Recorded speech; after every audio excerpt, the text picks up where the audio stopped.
So let's take a look at what's going on in the climate so far. This is data from NASA. I actually worked at NASA for 12 years. This is from one of my colleagues at NASA Goddard. And this is a look at the changing temperature over the globe over the last 100 plus years. And what you clearly see is that our planet is warming.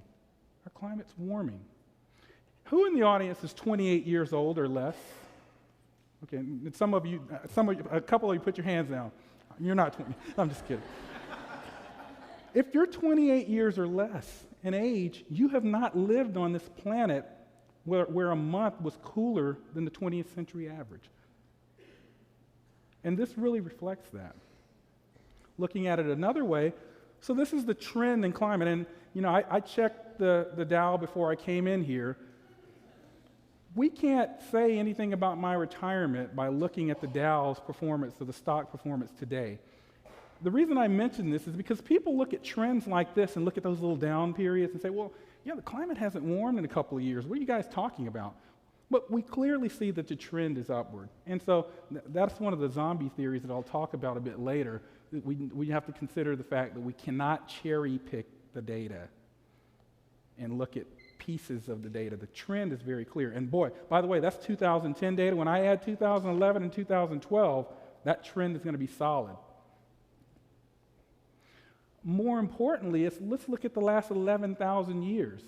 This is really interesting because there's something called the hockey stick, which says that over the last 2,000 or 3,000 years, the planet was warming rapidly after about 1850. And we all know in 1850, the Industrial Revolution, we figured out how to burn fossil fuels.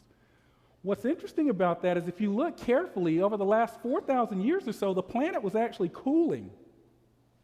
But then after 1850, it went through the roof in warming, relatively speaking. And what this tells us, who had calculus in high school? I'm going to bring back some old calculus memories. For us as scientists, we're worried about the rate of change, the derivative. See how fast it warmed in 100 years or less? The same magnitude of change that took thousands of years. So the type of change we're seeing in terms of our climate system are happening on much more rapid time frames. And that's what worries us as scientists.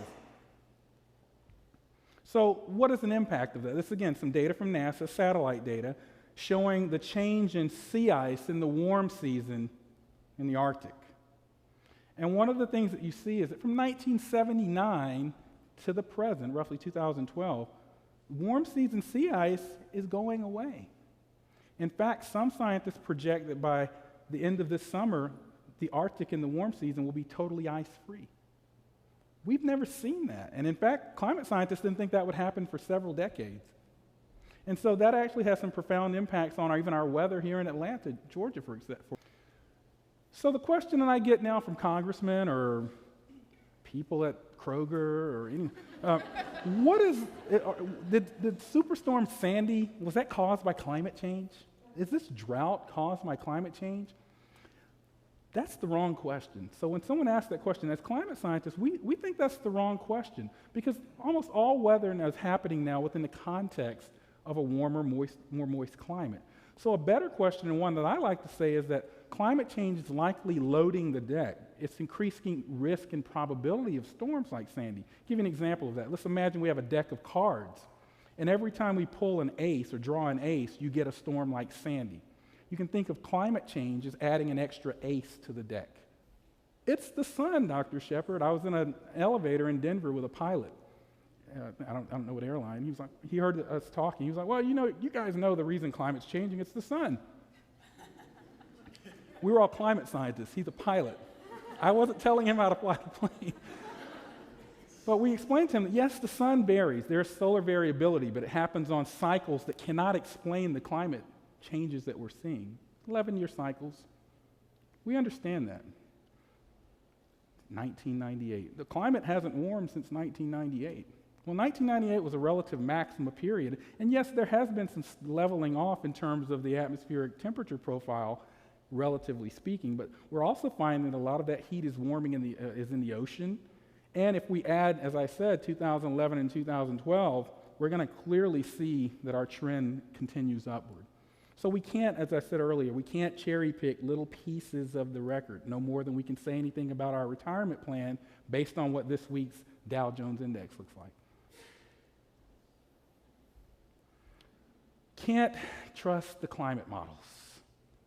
I get this one quite a bit too. Well, you guys tell me that I can't trust the weather forecast that's 10 days old or 10 days out. How can I trust a climate model that's telling me something about the year 2080 or 2100? Well, it's apples and oranges, because a weather model, the ones that predict our weather for Saturday or next week, is trying to predict what our atmosphere outside looks like 7 days from now. A climate model is not trying to do that. It's not trying to tell me what it looks like Thursday in the year 2090. Exactly. It's trying to predict the climate state. And so it's an apples and oranges discussion. And by the way, I want to leave you with something that I always like to talk to when I talk about climate. Weather is your mood, climate is your personality. This is important because I often get people that confuse what's happening today or this week with climate. I was like, boy, it's really cold last week. I got this last week, this last weekend. It's really cold, Dr. Shepard. What are you guys talking about, global warming? I get that often. There are people that have built igloos on the steps of the Capitol because of that. Those types of things happen. But weather is your mood, climate is your personality. You might be in a bad mood today, but that doesn't tell me anything about your personality. And that's the same with weather and climate.